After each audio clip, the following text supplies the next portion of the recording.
This is Jack Brown, who spent 17 years in 6 of the toughest prisons in America. I speak to some 500,000 high school and college kids each year. I've been asked by many of them to make a recording of my talk to the young people, and so I've consented to do it. This is a talk that I made at one of the high schools, and I trust that you'll enjoy it. Thank you very much. It's certainly good to be here this morning. You must know from that introduction that I've been a part of a captive audience a few times. And I can sympathize with you kids. I know you'd rather be at Disneyland or listen to some old bald-headed man talk, but I'm glad you're here. I remember very well that a young fellow came into Leavenworth one time. They told me he was a Baptist preacher, and I thought I ought to go hear him. So I asked my cell partner if he'd like to go, and he said, oh yeah, we're going to have a handball game anyway. And since this is the only way we could get out of our cells out on Sunday morning was to go by the chapel, we thought we'd go by and hear this young fellow. He was a ministerial student studying to be a preacher, trying to learn how to be a Baptist preacher. And I imagine he came in there just to get some practice on us old tough guys, and we're not going to get down on young preachers for practicing because we've heard some old preachers that needed more practice. So this young fellow, after he had been introduced, stood up and to speak to us and looked out and saw Al Capone and Machine Gun Kelly and Harvey Bailey and Blackie Bates and Jack Brown and Waxy Gordon and Pappy Ginsburg and a few more like this, and bless his heart, he got so scared he forgot what he wanted to say to us. And that's understandable because a crowd like that would frighten the devil. So in order to get started, he decided he'd start like they do in public speaking classes. And with a trembling voice, we heard him say, ladies and gentlemen. Well, now, there's not supposed to be any ladies in Leavenworth unless this young preacher knew something we didn't know. Oh, of course, we had some of them old funny folks there, but they don't count, you know.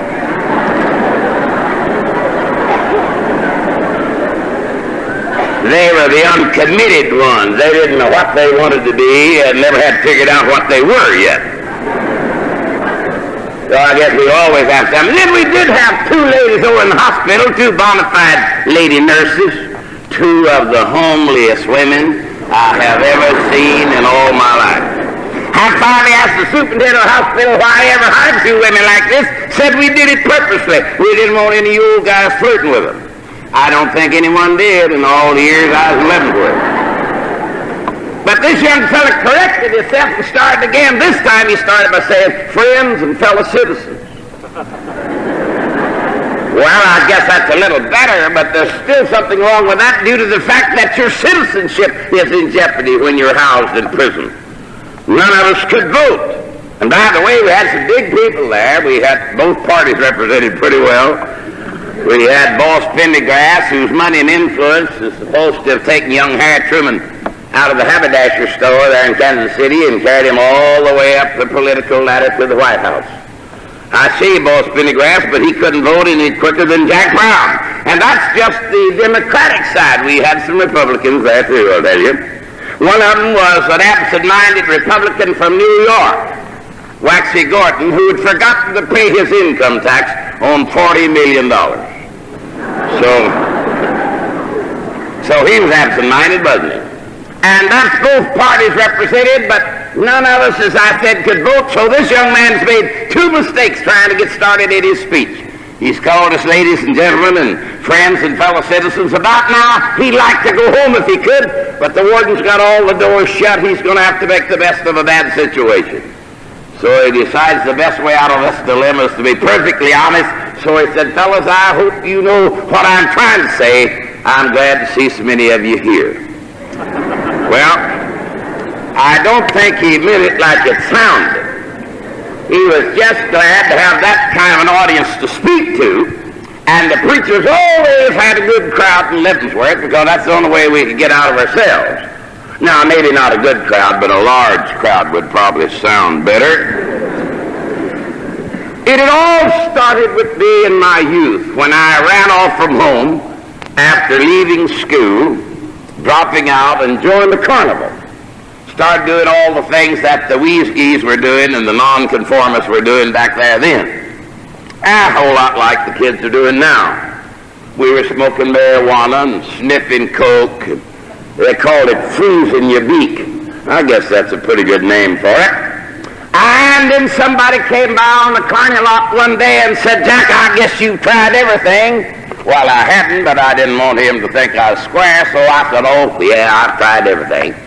Well, he said, "Come along then, and I'll turn you on." And I went along, and he turned me on all right, but he forgot to tell me how to turn myself off again. You're going to find that there's always someone ready to turn you on, young folks. But the tragedy of it is, you don't always get turned off when you want to. I wound up with a chain around my neck, and this chain ran over to another fellow and was around his neck, and there were locks on it. Then we had a big leather belt around our middle, and it was locked at the back, and our hands was handcuffed through a loop in the front. They marched us into an armored car, 53 of us, and we had 1,004 years going to Leavenworth. That's enough to take care of you. And we got there, and they carried us in a big building, still in this armored car, with all this hardware on us. Then when they locked the gate behind us, the guards came out around these gun rails in a big building like this, and they opened the door and marched us out. They took all the hardware off of us. There's a guy there that clipped all of our hair off right down to the skin. And then they threw us a pair of coveralls that come in two sizes, too big and too little, and you take what they give you. I had a pair that must have belonged to a guy about 5 foot tall, because it's all I could do to get in them. I looked at this little short guy, and he had mine. He rolled him up about 10 times, and the crotch came clear down to his knee. So I know that he had my breeches. But there wasn't anything we could do about it. They carried us over and gave us a bath. That's what they called it. It was more like a dipping vat. And then they assigned us jobs. My first job was one that I didn't think was very dignified for a guy like Jack Brown. They put me to shoveling coal. I didn't want to shovel any coal, but I shoveled it anyway. And then it wasn't too long until I got another job in the mess hall. And I thought that would be better, but it was worse. The guys would come by because they didn't like the food, they'd cuss us all out. I had one old boy that cussed me out about 3 times a day for 90 days, I think. I never got so tired of listening to the guy cussing my life. One day he caught me just like I wanted to be, and I didn't take his cussing. As a matter of fact, I'd already told the boy, "I'm going to get out of this mess hall today." He said, "I'm going to watch that, because I've been trying to get out for 10 years. So this old boy came by, and I was pouring coffee. I poured all the rest of the guys at that table a full cup, and when I come to him, I just poured him a half a cup. Boy, that turned him on all right. He started cussing like a sailor. He called me all the things that he thought I was, and a lot of things he wasn't, just couldn't figure out. And then finally, when he'd finished, he said, "You pour that coffee like you was buying it. I want some more." I said, "You're fixing to get some?" And I gave him 6 gallons right on top of his head.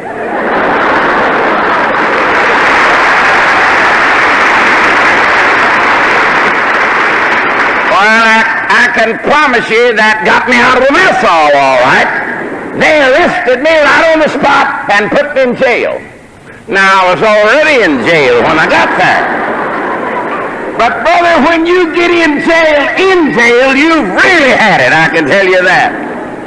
They carried me down and put me in a basement under the captain's office, across from an old man that I found out was old man Stroud.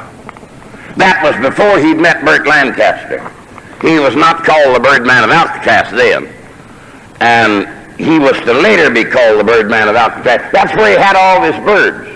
He didn't want anyone in the next cell to him, because they might contaminate the birds.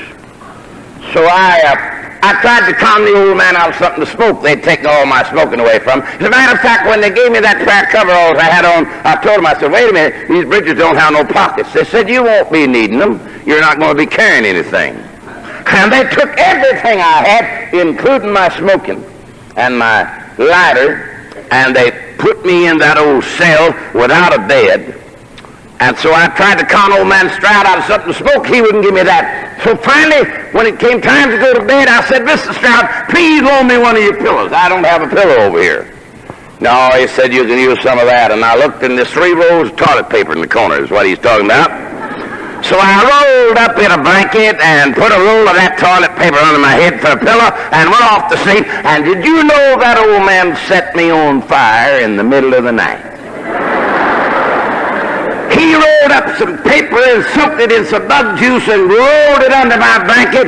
And you've heard of guys having a hot foot. I had more than a hot foot, kid.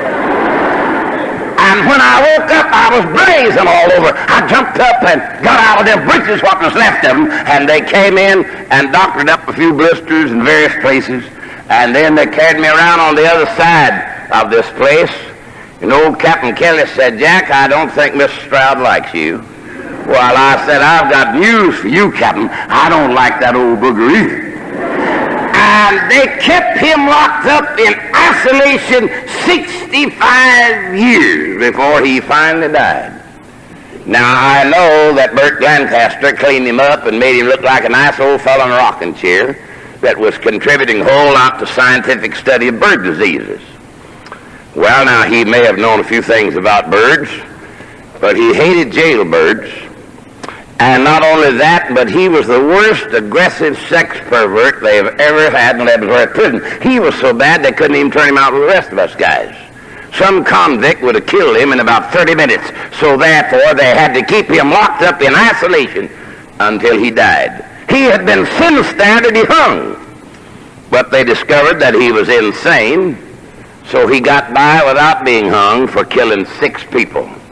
And yet, when Bert Lancaster cleaned him up, he made him look like a nice fellow. Same thing happened to Bonnie and Clyde. I was over in Memphis here a while back, fixing to go back in a few days.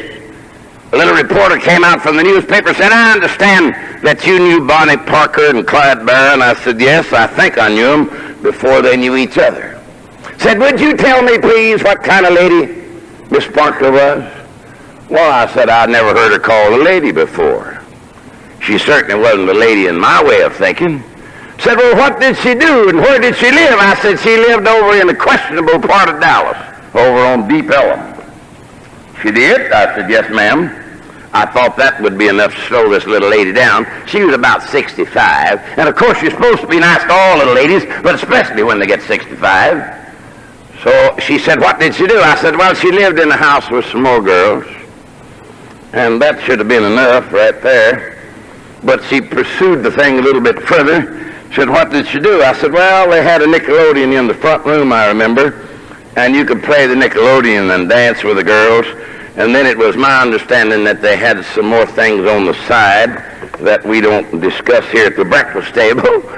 And yet, when they made the picture of Bonnie and Clyde, they cleaned Miss Parker, as she called her, up and made her look pretty respectable. But I can tell you she wasn't that at all. Clyde Barron was no better. He was in the Texas penitentiary as a practicing homosexual. And when he came out, they killed 72 people together. This didn't show in the picture. As a matter of fact, I was up in Pennsylvania speaking in a bunch of parochial schools, and they asked me if I would go with some of the kids to see Clyde and Bonnie. And I said, "Yes, I'll go."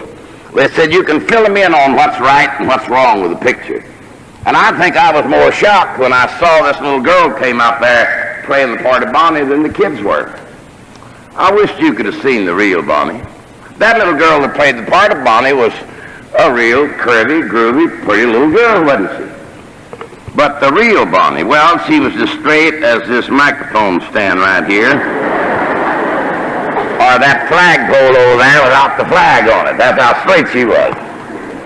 And of course I was shocked that they would take 2 people like this and clean them up. They're fixing to make a picture of Jack Brown's story.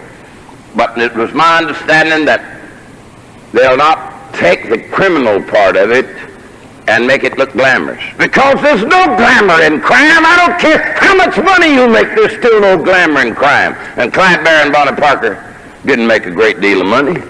They were 2 misfits. They were 2 mixed-up kids. They were 2 people that had thrown their lives away, and then they wanted, because they had destroyed themselves, they wanted to destroy everybody else. So they killed 72 innocent people. The only scene in the picture that had any reality to it was the last scene when they shot him out of that car. I knew Mr. Hamer that had killed him. As a matter of fact, he'd sent me to the penitentiary one time, so I knew him.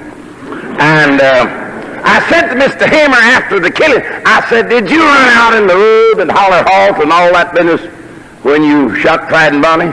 He's one of them slow-talking Texans. He said, oh, not exactly, Jack. We shot him 179 times, and then we went out in the road and hollered halt. And the reason for that was that Clyde and Bonnie had been so vicious in shooting down everybody that had crossed their trail. And so it was not like the picture at all. And this was my growl and gripe with Hollywood. But I know that most of our high school kids and even our junior high school kids that have seen the picture realize that it was just another piece of work of fiction. That there wasn't much truth in it. Now, I'd gotten out of Leavenworth prison, and I had been through enough that you'd think that this would straighten up a man's hand, but it didn't, because I was on dope again in a little while, and I wound up in another terrible old prison, during which time I spent 40 months in one isolated little cell. They put me in there because we'd had a riot, and they said, I'll put you in here and let you cool off. Well, they cooled me off all right. 40 months in one of them little cells, 4 by 7, will cool you off pretty good. I got out of there and finally went up in Oklahoma, and this was a tough state. I knew it was. I shouldn't have been up there, but we made a lot of money, me and some more con men, and we're sitting up in the middle of the bed one night counting all this money, and some policemen decided they'd come and help us count it. We didn't invite them. They just came on their own, you know. And while we were counting the money, the door jumped clear off the hinges, and these guys landed right in the middle of the bed with us. One of them had a snub-nosed pistol sitting on me, weigh about 250, about like this football player you got teaching here. And he landed right in the middle of the bed on top of me, and he put that snub-nosed pistol up to my temple and said, don't move. Well, I said, how in the world am I going to move till you get up off of me? And he didn't get up off of me till he put handcuffs on me, and then they carted me off to jail and filed charges on me. And then we read in the paper and we found out how much money we had. We had over $200,000 in that room. That sounds impressive, but they took it all and gave it back to the people that we'd stole it from. And then they charged us with all kinds of crimes, and they finally convicted us and sent me to the toughest prison I'd ever been in my life. I saw 13 men kill each other in that prison in 1 week.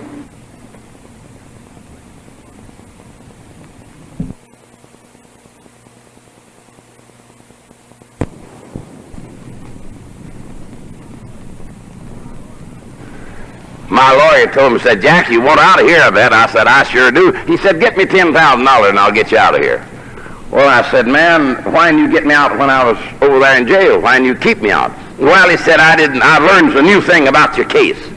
He said, can you get me $10,000? I said, I don't know how I can do it. I said, get me out and I'll get it for you. Oh, he said, you'll get us both in here if I do that. I said, well, how am I going to make $10,000 in this place? He said, they tell me you're a pretty sharp old poker player. Well, I wasn't. I just crooked. So I decided maybe I could open up a poker game in there, and I opened up one of my famous poker games and started cheating them guys out of their money. It wasn't long until I had almost $5,000. There was a lot of money in that prison. During the war, some of the men was making more than the governor. And so I opened up this game, and one day I beat a guy out of $1,700. I paid a guard $50 to let him come in my cell. And I give him some beautiful hands. I'd give you pretty hands. Anyway, I'd give you aces, and of course I know most of you kids don't know how to play, but some of these teachers do. I'd give you them pretty cards like aces and kings and all that stuff. And I would, of course, I'd take them little old trashy cards like 2s, 3s, and 4s, but I'd take so many of them. I'd beat you on that last card. And I beat this guy to $1,700, and he came and said, I want my money back. I understand you're crooked. Oh, I said, who'd tell you a thing like that? Well, he said, I found out you was crooked. I want my money back. I said, no, I don't give nobody's money back. He said, Jack, we're going to have trouble. I said, that's all right. Let's just have some. Well, he said, I'm going to have to kill you if you don't get my money back. Well, usually people that talk about killing you won't kill you. It's that group that kill you and then talk about it you better worry about. So I opened my coat, and he saw the handle of a knife sticking out. Oh, he said, I'll kill you later. Well, I figured this guy won't fight, so I went on about my business. I told my cell partner that night, I said, that guy said he's going to kill me, that I beat out of the 1700. But as soon as he saw I was ready for him, he wouldn't fight. Oh, he said, he won't fight like that, Jack, but he'll kill you because he's killed 4 men since I've been here. I said, you're kidding. He said, no. Besides that, he's got 400 years. Killing one more and getting another 100 probably wouldn't shake him up much. Well, I said, I guess not. What you think we ought to do? Oh, he said, we'll go over there the first thing in the morning and kill him. Well, I said, man, I don't want to kill nobody. He said, but you'll have to kill him, Jack. You can't live to get out of here. Well, I said, he won't fight as long as I'm watching him. Well, he said, you can't watch him that long. Well, I said, I'm going to have to try. Well, he said, man, he'll catch you when you're not looking, and he'll stick a knife clear through you and walk off while you flutter around on the ground and die. Well, I said, I'm going to really watch him because I want to get this other $5,000 together and get out of here. He said, I don't think you'll ever make it. You better go around the wall and see if you can find a hole big enough to crawl through, and if you can, come back and get me. I've been here a long time. I want to go home, too. See, he's making fun of me because I won't kill this guy. And I said, now, Roy, I'm not going to kill the guy. I'll just watch him. 30 days later, I took my eye off of him, or 21 days later, I took my eye off of him for a few minutes, and he jumped right up over the middle of my back coming out of the mess hall and stuck a knife in me about that deep. And that would have been bad enough to have injured me, but he's up there moving the handle around, twisting it around, and I threw him off of my back and jumped up, and I grabbed the knife, and he'd like to cut this hand off. Oh, he cut me all to pieces. Finally, I decided I couldn't disarm him. I got my own knife. I was so excited by this time I cut myself with my own knife. But as we wrestled around there, I slipped my knife in the back of the rascal's neck. And that slowed him down a little bit, too, I'll tell you that. He squealed like a pig, and while we fought, I heard a great big guard holler, hey, fellas, quit that.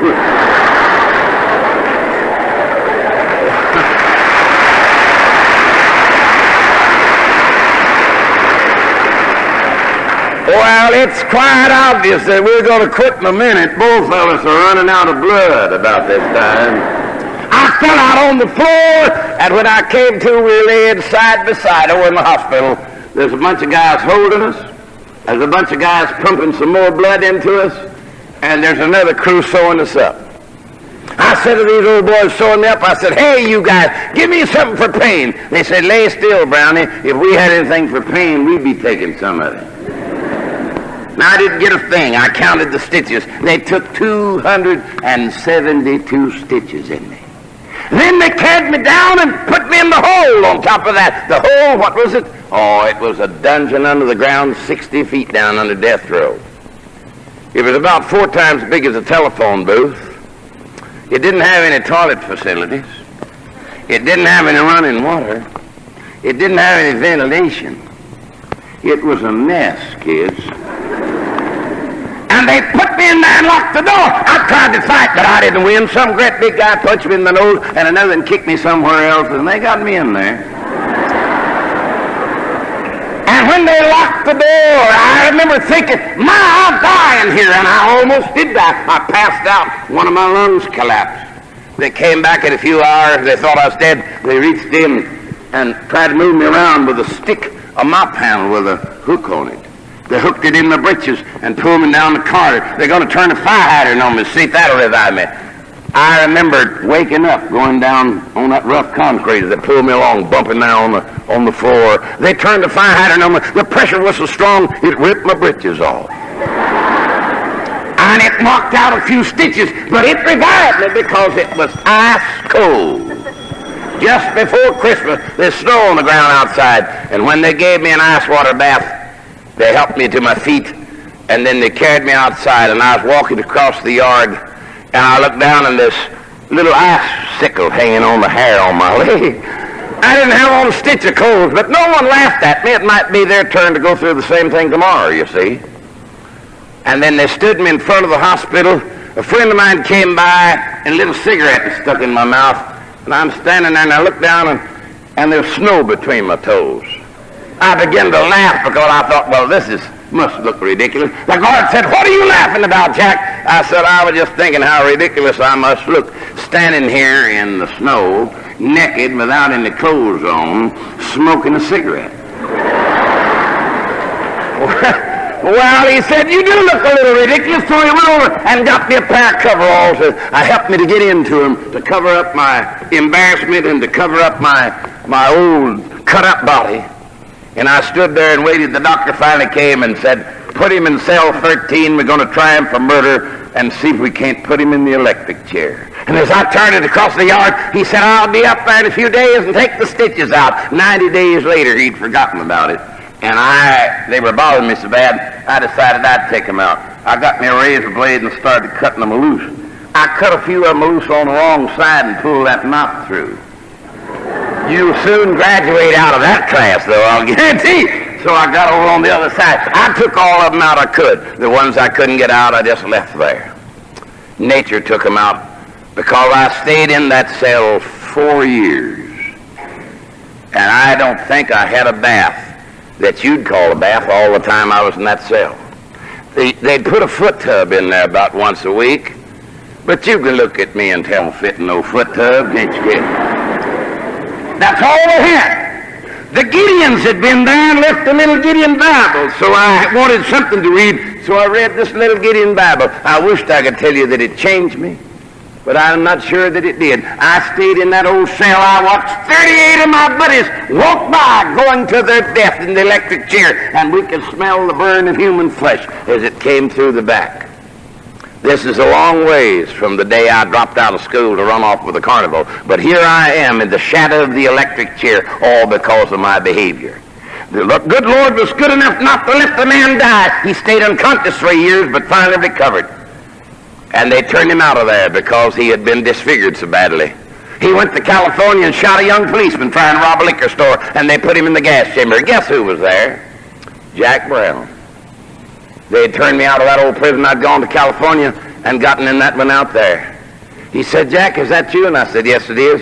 He said, man, I wished you to kill me while you was at it. I said, I'm glad I didn't, boy. I wouldn't have been here. He said, yeah, but they're going to put me in the gas chamber. I said, I won't have anything to do with that. And a few years later, I came out. I'd gone back to school. I decided maybe them teachers could teach me. I was embarrassed because my grandkids further along than me. But I finally graduated and got that square hat on my bald head like you kids are going to do here in a day or two. And then I decided to take a college course at East in applied psychology, so I took a course. Guess what they called it from Berkeley University? They called it human behavior. Can you imagine an old rascal like me taking a course in human behavior? I should have took that course a long time ago. But I took the course and I came through it all right, and finally they released me to go home on parole. My parole officer was sure he'd have me back in San Quentin in a few days, but my daughter begged me to go to church. I went down the road to a little church with her, and she led me to Christ. And I started speaking to you kids. I don't come to the school to preach to you. We can do that at the church. I come to beg you, don't throw your life away. Don't even get involved with dope. Don't do the things that Jack Brown did. If you do, you're going to get in trouble. And if you're going to insist on behaving as badly as Jack Brown, you ought to come and tell me when this talk's over. I know so many wardens, I could probably get your cell painted any color you want. Because I know exactly where you're going to wind up if you behave like this. But I think you've got more sense than that. Now, I'd like for you to tell Mother and Dad to come to hear me in some of the services we're going to be. You'll see us advertised on TV and radio around here and in the newspaper. We're in Baptist churches every night. We'd like for you to come and hear the rest of the Jack Brown story. But I want to thank you for listening to me this morning and say God bless you. Thank you very much, kid. You've been wonderful.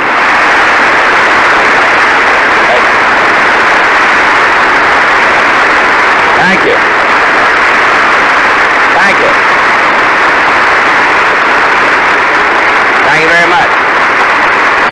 As I said in this talk to these beautiful kids, I don't come to the schools to preach to you. We can do that in the churches. And they follow me by the thousands into the churches, where I'm able to tell them the rest of the Jack Brown story of how the marvelous grace of God has helped me to change my life and make me a new part of his creation. And that's why I go to these kids. I want to try to reshape and remold the lives of those young ones that have started to behave like Jack Brown. For I came out of San Quentin prison 5 years ago.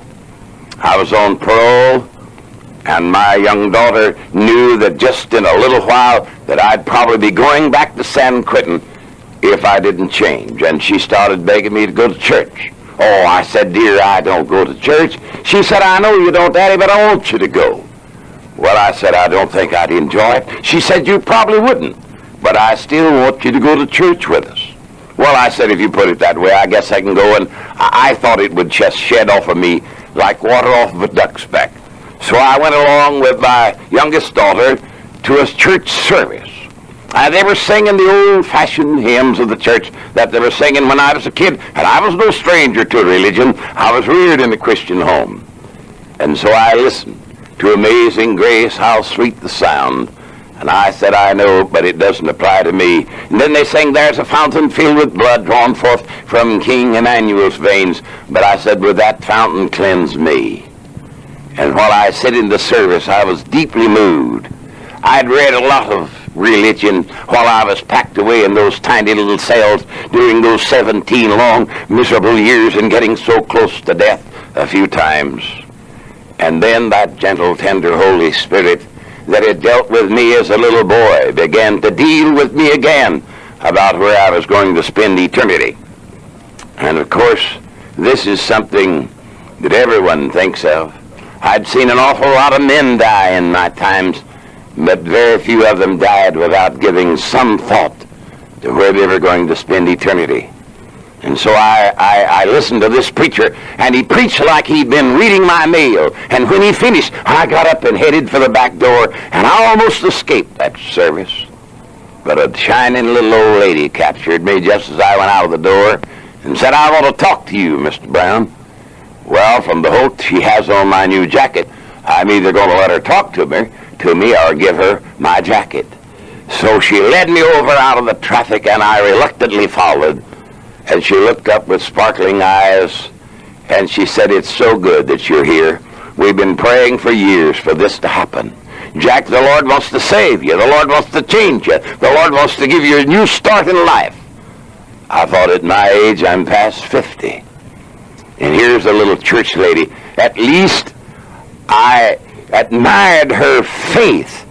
She said, the Lord can change you and make you a new creature if you trust him.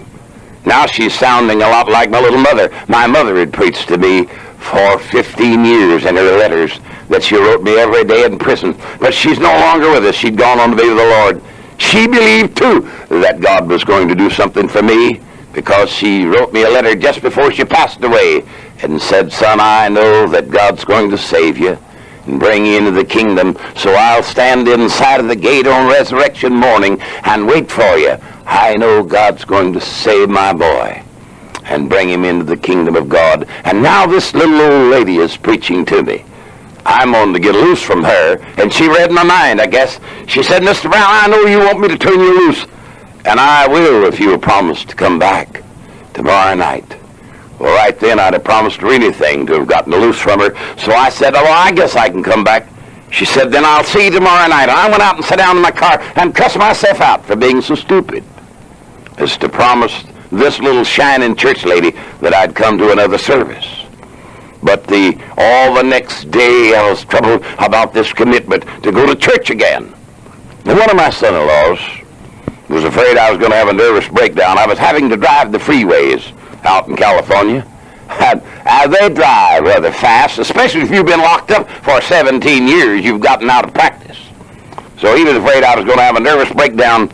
And he said, Jack, I'm going to bring you something for your nerves. He brought me over 2 bottles of booze. One bottle had Jack Daniels' name on it. The other bottle had Johnny Walker. Well, I'd seen too many men go to their death in an electric chair, indirectly and directly responsible because they couldn't handle their booze. And Jack Brown was certainly one that couldn't handle his booze. So I put these 2 fellows up in a cabinet and left them. The next day when I'm wrestling with myself about this prayer meeting, something said, get Johnny and Jack down, drink one of them, chase him with the other. You'll probably get out of the prayer meeting. I probably would have, but I'd have wound up in San Quentin again in a few days. So I took him out and poured him in the toilet. My wife came in and she smelled all this booze fume in the house, And she had lived with me and prayed for me for 35 years, the same girl. She was a fine Christian lady.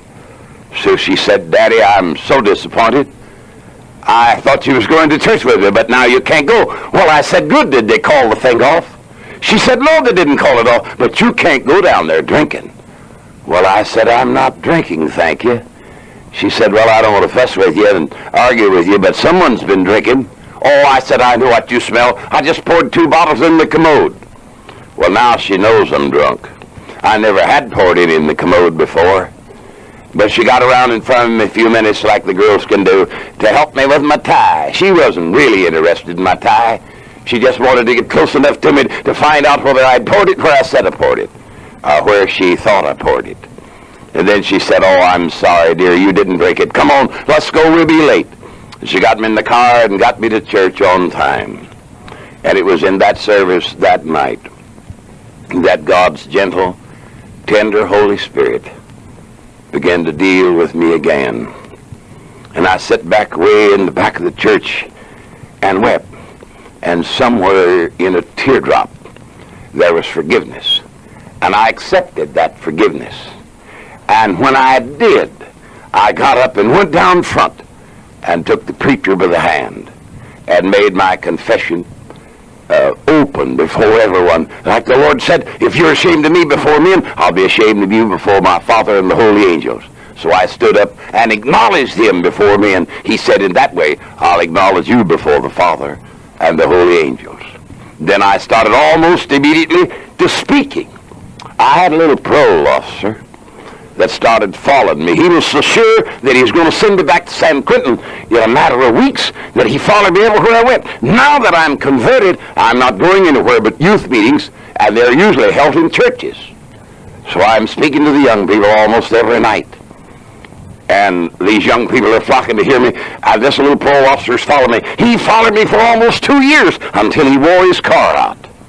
Well, the only strange thing about that was that he was Jewish. I don't think one Jewish fellow has ever gone to as many Youth for Christ meetings and meetings for young people in churches as this Jewish fellow. Well, he finally, after 2 years of this kind of supervision, saw that something real had happened to Jack Brown, so he recommended that I be taken off parole. And he's writing an article for Reader's Digest called The Most Unforgettable Character I've Ever Met. And the night that Pat Brown, the governor of California, gave me a pardon, he said, well, I don't know anything about miracles or much about religion, but when I get religion, I hope it's the same kind that Jack Brown has, because I know it's changed his life and made him a new creature. The following year, I was privileged to speak to 828,000 beautiful American kids. And that's exactly why I'm making this record. And I want mothers and dads to know that what I'm saying is the shock thing to your beautiful young people. And my wife said, you love to go to them, Jack, because they keep you alive and make me feel young. And I trust that you've enjoyed this album, and God bless you. It is no secret.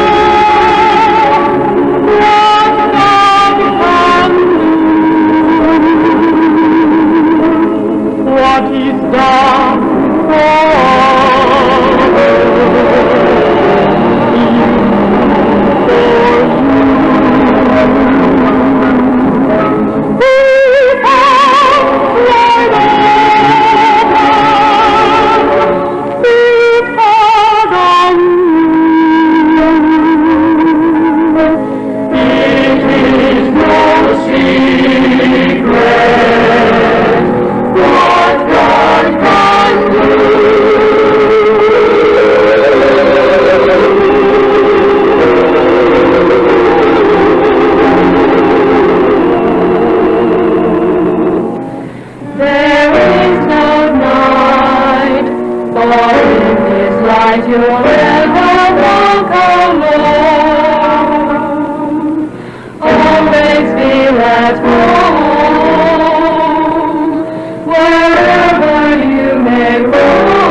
and his promise.